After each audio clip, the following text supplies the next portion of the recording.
जय हिंद प्यारे बच्चों। मैं जितेंद्र कुमार पांडे आपका स्वागत करता हूं आपके अपने ही YouTube platform target with Jitendra पर। प्यारे बच्चों, क्लास 11th एंड 12th का एक बहुत ही शानदार चैप्टर चल रहा है, सिंथेसिस ऑफ सेंटेंसेस। इसमें से आप लोगों को 2 पार्ट करवाया जा चुका है। आज हम लोग पार्ट 3 पढ़ने वाले हैं। एकदम से बेसिक से शुरुआत किया गया है। अगर आप सिंथेसिस के बारे में कुछ भी नहीं जानते हैं तो आप अगर पूरी क्लासेस देखते हैं तो यकीन मानिए आपको बहुत ही शानदार जानकारी हो जाएगी सिंथेसिस के बारे में। और इस समय हम लोग पढ़ रहे हैं 2 या 2 से अधिक सिंपल सेंटेंसेस को जोड़ करके एक सिंपल सेंटेंस बनाना। इसके तहत हम लोग 2 क्लास देख चुके हैं। तीसरे क्लास में आज हम लोग देखते हैं अगले पॉइंट से। हमने 8 तरीका बताया था। उससे पहले मैं आप लोगों को बता दूं कि इसमें हम लोग अब तक क्या क्या देख चुके हैं। तो हम लोगों ने देखा कि सिंथेसिस क्या है, व्हाट इज सिंथेसिस, और साथ ही हम लोगों ने इसमें यह भी देखा कि सिंथेसिस को कितने रूपों में किया जा सकता है। तो 3 रूप देखे थे, जिसमें से हम लोगों ने पहले में पार्टिसिपल का प्रयोग करके सिंपल बनाना सीखे थे। दूसरी क्लास में हम लोगों ने 3-4 तरीका सीखा, 3 तरीका। आज वाली क्लास में जो बच रहा है उन समस्त तरीकों के बारे में हम लोग देखेंगे। तो चलिए शुरुआत करते हैं।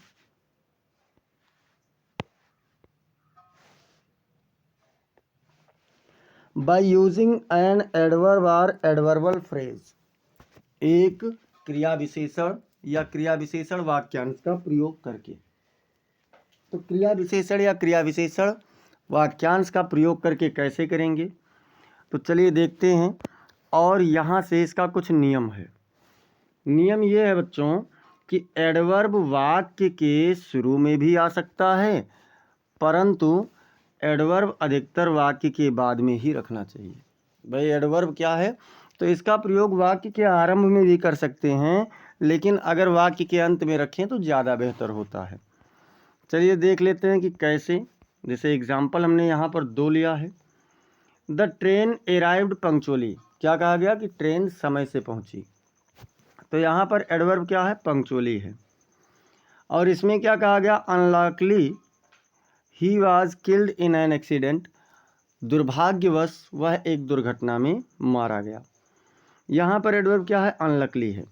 तो हमने देखा कि एडवर्ब का प्रयोग अंत में भी हो सकता है और एडवर्ब का प्रयोग शुरुआत में भी हो सकता है। अब दूसरा नियम हमारा क्या कह रहा है बच्चों, कि यदि एडवर्ब का प्रयोग वाक्य के अंत में हो तो एडवर्ब फ्रेज जो होता है इसका प्रयोग वाक्य के शुरू में ही होगा। मतलब अगर एडवर्ब का प्रयोग आप वाक्य के अंत में कर रहे हैं तो जो एडवर्बल फ्रेज होगा उसका प्रयोग वाक्य के आरंभ में ही, शुरुआत में ही किया जाएगा। जैसे उदाहरण के द्वारा इसका स्पष्टीकरण भी देख लेते हैं। तो उदाहरण के द्वारा स्पष्टीकरण में जैसे देखिए, एक वाक्य है, 1 मिनट, उदाहरण द्वारा स्पष्टीकरण में जैसे एक वाक्य लिया गया, I met my friend in the train. I met, मैं मिला, माई फ्रेंड अपने मित्र को, इन द ट्रेन मतलब ट्रेन में, मैं अपने मित्र को ट्रेन में मिला। द मीटिंग वाज अनएक्सपेक्टेड, और यह जो मिलना था अप्रत्याशित था। अनएक्सपेक्टेड मतलब अप्रत्याशित, जिसकी आशा ना की गई हो, अनएक्सपेक्टेड। अब बच्चों इसको, और तीसरा क्या है, एक वाक्य और है, we met after a long time, हम एक लंबे समय के बाद मिले। तो अब देखते हैं, देखिए आफ्टर ये लॉन्ग टाइम जो है ये समय के बारे में बोध करा रहा है, एक से अधिक शब्द है तो ये फ्रेज हो जाएगा। तो इसको क्या करेंगे, सबसे पहले लिखेंगे आफ्टर ये लॉन्ग टाइम मतलब एक लंबे समय के बाद।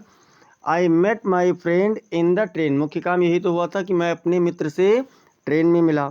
अच्छा, जो मीटिंग अनएक्सपेक्टेड था उसको क्या करेंगे, अनएक्सपेक्टेडली। तो बच्चों जो अनएक्सपेक्टेडली है ये एडवर्ब हो गया। अब एडवर्ब का प्रयोग वाक्य के अंत में हुआ तो जो एडवर्बल फ्रेज था इसका प्रयोग वाक्य के आरंभ में कर दिया गया। मतलब मैं अपने मित्र, एक लंबे समय के बाद मैं अपने मित्र से ट्रेन में अप्रत्याशित रूप से मिला। तो देखते हैं कुछ सेपरेट सेंटेंसेस। सेपरेट सेंटेंस में है बच्चों, ही रीड द बुक, वह किताब को पढ़ता था। और ही रीड इट इन ए हरी, वह इसे जल्दी जल्दी में पढ़ता था। तो हरी क्या है? हरी आपका एडजेक्टिव है।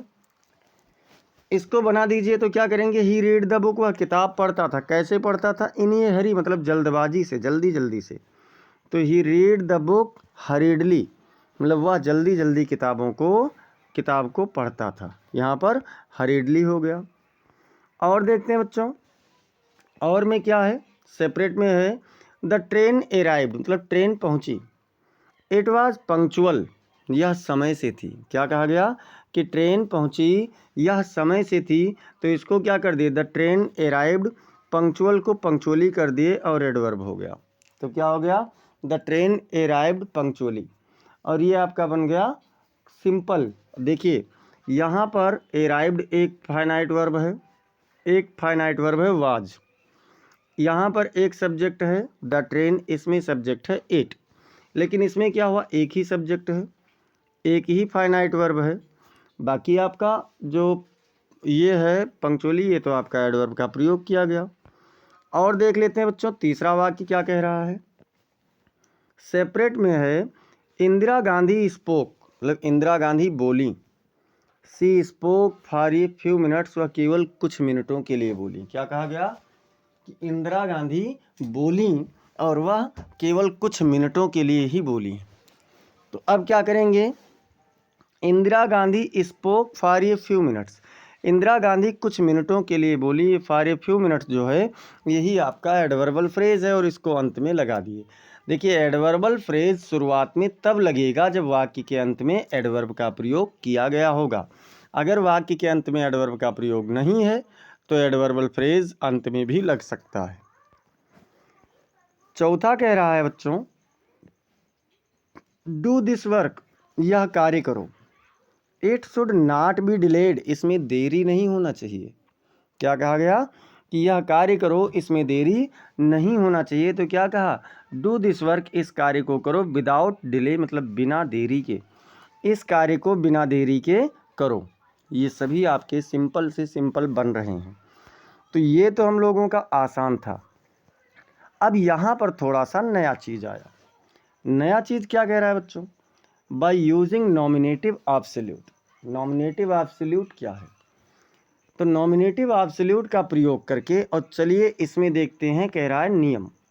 तो नियम मतलब नॉमिनेटिव एब्सोल्यूट द्वारा सिंथेसिस करने के नियम, जिसमें नियम नंबर 1 कह रहा है कि जब नाउन के बाद परफेक्ट पार्टिसिपल का प्रयोग किया जाए तो नाउन का प्रयोग नॉमिनेटिव एब्सोल्यूट के रूप में माना जाता है। मतलब परफेक्ट पार्टिसिपल आप लोगों को पार्टिसिपल का यूज़ पहले ही क्लास में बताया गया है। 3 प्रकार के होते हैं, प्रेजेंट पार्टिसिपल, पास्ट पार्टिसिपल और परफेक्ट पार्टिसिपल। तो अगर नाउन के बाद में परफेक्ट पार्टिसिपल का प्रयोग किया जा रहा है तो वो क्या माना जाता है? और नॉमिनेटिव एब्सोल्यूट के रूप में माना जाता है। चलिए कब इसका प्रयोग करना है तो ये भी देख लेते हैं। नॉमिनेटिव एब्सोल्यूट को हम एब्सोल्यूट पार्टिसिपल भी कह सकते हैं। जो नॉमिनेटिव एब्सोल्यूट है इसे एब्सोल्यूट पार्टिसिपल भी कहा जा सकता है, क्योंकि इसका प्रयोग प्रेजेंट पार्टिसिपल और परफेक्ट पार्टिसिपल की ही तरह होता है। जैसे हम लोग प्रेजेंट पार्टिसिपल और परफेक्ट पार्टिसिपल का प्रयोग करते हैं वैसे ही इसका भी प्रयोग होता है। बस अंतर केवल इतना होता है कि इसमें दोनों वाक्यों के सब्जेक्ट्स अलग अलग होते हैं। देखिए पार्टिसिपल का जब मैंने यूज़ पढ़ाया तो उस समय मैंने आप लोगों को बताया है, उसमें मैंने आप लोगों को क्या बताया है कि जब दोनों वाक्यों का सब्जेक्ट एक समान होगा तभी हम लोग पार्टिसिपल का प्रयोग कर सकते हैं। यहाँ पर क्या है कि जब दोनों वाक्यों का सब्जेक्ट अलग अलग होगा तो हम नॉमिनेटिव एब्सोल्यूट या एब्सोल्यूट पार्टिसिपल का प्रयोग करते हैं। और यही कारण है कि एब्सोल्यूट पार्टिसिपल को इसके सब्जेक्ट के तुरंत बाद रखते हैं। भाई जो पार्टिसिपल था उसमें तो हम पहले भी लिख सकते थे, अंत में भी लिख सकते थे, लेकिन यहाँ पर सब्जेक्ट के पहले सब्जेक्ट के तुरंत बाद में लिखेंगे। इसका प्रयोग निम्नलिखित 3 प्रकार से किया जा सकता है। तो तीनों प्रकार देख लेते हैं बच्चों। कहा गया एब्सोल्यूट प्रेजेंट पार्टिसिपल, इसमें कैसे होगा? तो एब्सोल्यूट प्रेजेंट पार्टिसिपल में जो बी है, बी वर्ब यानी कि is, am, are, was, were है, तभी हम करेंगे प्रेजेंट पार्टिसिपल को बीइंग में बदल देते हैं। एब्सोल्यूट प्रेजेंट पार्टिसिपल मतलब जो प्रेजेंट पार्टिसिपल है, इसमें बी वर्ब को यानी is, am, are, was, were को बीइंग के रूप में बदल देंगे। जैसे एग्जाम्पल में आप लोग देख लीजिए, जैसे मैंने कहा यहाँ पर इट वाज ए हॉलीडे, मतलब एक छुट्टी का दिन था। We did not go to school, हम विद्यालय नहीं गए। क्या कहा गया कि छुट्टी का एक दिन था, हम विद्यालय नहीं गए। तो कंबाइंड में क्या कहा गया, इट बीइंग ए हॉलीडे, मतलब एक छुट्टी का दिन होने के कारण we did not go to school, हम विद्यालय नहीं गए। देखिए यहाँ पर पहले वाक्य का सब्जेक्ट क्या है, इट है। दूसरे वाक्य का सब्जेक्ट क्या है बच्चों, तो वी है। दोनों का सब्जेक्ट अलग अलग हुआ। अब पहले वाक्य की क्रिया क्या है, तो वाज है। अच्छा, एब्सोल्यूट पार्टिसिपल में पहले वाक्य की क्रिया को ही पार्टिसिपल में बदला जाएगा, वो चाहे प्रेजेंट पार्टिसिपल में बदलना हो या परफेक्ट पार्टिसिपल में। तो हमने क्या किया, वाज बी वर्ब का हिस्सा है, इसलिए क्या किया गया, बीइंग कर दिया गया। It being a holiday, we did not go to school. अगला देखते हैं बच्चों, एब्सोल्यूट परफेक्ट पार्टिसिपल। तो एब्सोल्यूट परफेक्ट पार्टिसिपल में अगर प्रयोग करना है तब क्या करेंगे, हैविंग के साथ में। परफेक्ट पार्टिसिपल में क्या होता है, हैविंग के साथ में third form of the verb यानी क्रिया की तीसरी अवस्था का प्रयोग करते हैं। एग्जाम्पल देख लेते हैं। जैसे एग्जाम्पल में कहा गया बच्चों कि द सन रोज, सूर्य निकला, वी गॉट अप, हम जाग गए। देखिए यहाँ पर सब्जेक्ट क्या है पहले वाक्य का, तो द सन है। दूसरे वाक्य का सब्जेक्ट क्या है, वी है। अच्छा, पहले वाक्य की क्रिया क्या है, रोज है, यानी बी वर्ब तो है नहीं, इज, एम या आर या वाजवियर नहीं है, तो हम इसे परफेक्ट पार्टिसिपल में बदलेंगे। जब इज, एम, आर या वाजवियर होता तो हम लोग इसे प्रेजेंट पार्टिसिपल में बदलते। तो क्या करेंगे, द सन लिखे, उसके बाद में परफेक्ट पार्टिसिपल में हैविंग के साथ वर्ब की थर्ड फॉर्म, तो हैविंग राइजन कर दिए। क्या कर दिए बच्चों, द सन हैविंग राइजन। उसके बाद दूसरे वाक्य में कोई भी परिवर्तन नहीं होगा, वी गॉट अप, मतलब सूर्य के निकलने के बाद हम जाग गए या उठ गए।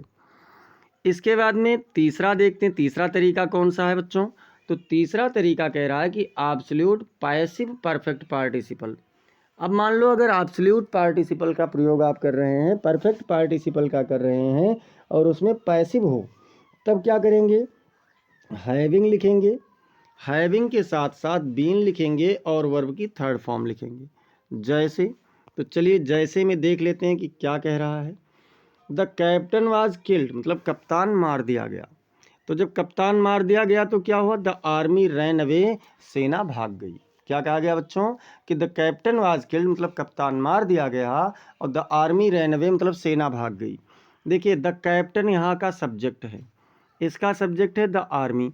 अच्छा, कप्तान मारा गया है तो किसी के द्वारा तो मारा गया था, तो ये पैसिव में है ना। तो अब क्या करेंगे, द कैप्टन लिखेंगे, उसके बाद ये पहला वाक्य की क्रिया पैसिव में होने के कारण हैविंग बीन किल्ड लिखेंगे, यानी the captain having been killed, कप्तान के मार दिए जाने के बाद द आर्मी रैन अवे, सेना भाग गई। इस प्रकार से हम लोगों ने देखा कि परफेक्ट पार्टिसिपल का प्रयोग कैसे करते हैं या एब्सोल्यूट पार्टिसिपल का प्रयोग कैसे करते हैं। कुछ नियम और है बच्चों, और नियम ये है कि यदि दोनों वाक्यों में कर्ता एक ही है तो पार्टिसिपल का प्रयोग करते हैं, तब वहाँ नॉमिनेटिव एब्सोल्यूट का प्रयोग नहीं करेंगे। जैसे मोहन सा ये टाइगर, मोहन ने एक बाघ देखा, ही रैन अवे, वह भाग गया। भैया मोहन ने बाघ देखा तो क्या किया, भाग गया। अब कंबाइंड में क्या कह रहा है, सीइंग ए टाइगर, यानी एक बाघ को देख करके मोहन रैन अवे, मतलब मोहन भाग गया। एक बाघ को देख करके क्या हुआ बच्चों, तो मोहन भाग गया। देखिए यहाँ पर मोहन सब्जेक्ट है, इस वाक्य में ही सब्जेक्ट है, तो मोहन का ही प्रोनाउन तो यहाँ पर ही लिया गया है, इसलिए यहाँ पर क्या किया गया, दोनों का परफेक्ट पार्टिसिपल का ना करके, मतलब एब्सोल्यूट पार्टिसिपल का प्रयोग ना करके सीधे पार्टिसिपल यानी प्रेजेंट पार्टिसिपल का प्रयोग किया गया। अगला नियम कह रहा है कि यदि दोनों वाक्यों का कर्ता अलग अलग हो, क्या कह रहा है बच्चों कि यदि दोनों वाक्यों का कर्ता अलग अलग हो तो नॉमिनेटिव एब्सोल्यूट का प्रयोग करते हैं। कैसे, द सन रोज, सूर्य निकला, द फॉग डिसअपीयर्ड, कोहरा गायब हो गया। इधर का सब्जेक्ट क्या है, द सन, इधर का सब्जेक्ट द फॉग। अब दोनों का सब्जेक्ट अलग अलग हो गया, तो जब सब्जेक्ट अलग अलग हो गया तब क्या किए हम लोगों ने, किया द सन, उसके बाद में हैविंग राइजन कर दिए, द फॉग डिसअपीयर्ड, मतलब सूर्य के निकलने के बाद कोहरा गायब हो गया। इस प्रकार से ये आप लोगों का बन गया। अगला देखते हैं बच्चों, ये सेपरेट में और एक कह रहा है कि द डीड वाज साइंड, मतलब कार्य पर हस्ताक्षर कर दिया गया। ऑल वेयर सेटिस्फाइड, सभी लोग संतुष्ट थे। हस्ताक्षर किया गया, किसी के द्वारा किया गया, पैसिव में है, सब्जेक्ट अलग अलग है, तो एब्सोल्यूट पार्टिसिपल का प्रयोग कर दीजिए। The deed having been signed, मतलब कार्य पर हस्ताक्षर कर दिए जाने के बाद ऑल वेयर सेटिस्फाइड, सभी लोग संतुष्ट थे। इस प्रकार से ये भी खत्म हुआ। तीसरा जो मतलब इसके बाद अगला प्रयोग है वो क्या है बच्चों, बाय यूजिंग एन एडजेक्टिव और एडजेक्टिव फ्रेज, मतलब कि विशेषण या विशेषण वाक्यांश का प्रयोग करके। तो इसके लिए नियम क्या है, इसके लिए नियम है बच्चों कि जब, क्या कह रहा है कि जब एक वाक्य में प्रयुक्त एडजेक्टिव यानी कि विशेषण दूसरे वाक्य में वाक्य के नाउन या प्रोनाउन की विशेषता बताता हो, जैसे कम से कम 2 वाक्यों को जोड़ना है और एक वाक्य का नाउन मतलब एडजेक्टिव किसी दूसरे वाक्य के नाउन या प्रोनाउन की विशेषता बताता हो, तो इसका प्रयोग करते हैं। जैसे एग्जाम्पल देख लीजिए। एग्जाम्पल में सेपरेट में कह रहा है बच्चों कि a man came to my door, एक व्यक्ति मेरे दरवाजे पर आया, और द मैन वाज ब्लाइंड, व्यक्ति अंधा था। देखिए इसमें एक नाउन है ए मैन। अब इसमें अगर हम बात करें तो ब्लाइंड शब्द एडजेक्टिव है, मतलब दूसरे वाक्य का एडजेक्टिव पहले वाक्य की संज्ञा की विशेषता को बता रहा है। तो करना क्या है, ए ब्लाइंड मैन, सीधे एडजेक्टिव का प्रयोग कीजिए। A blind man came to my door, यानी एक अंधा व्यक्ति मेरे दरवाजे पर आया। और इस प्रकार से ये आपका बन गया सिंपल। अगला देखते हैं बच्चों। तो दूसरा वाक्य कह रहा है, दूसरा क्या कह रहा है कि there is a book on the table, किताब एक मतलब मेज पर एक किताब है।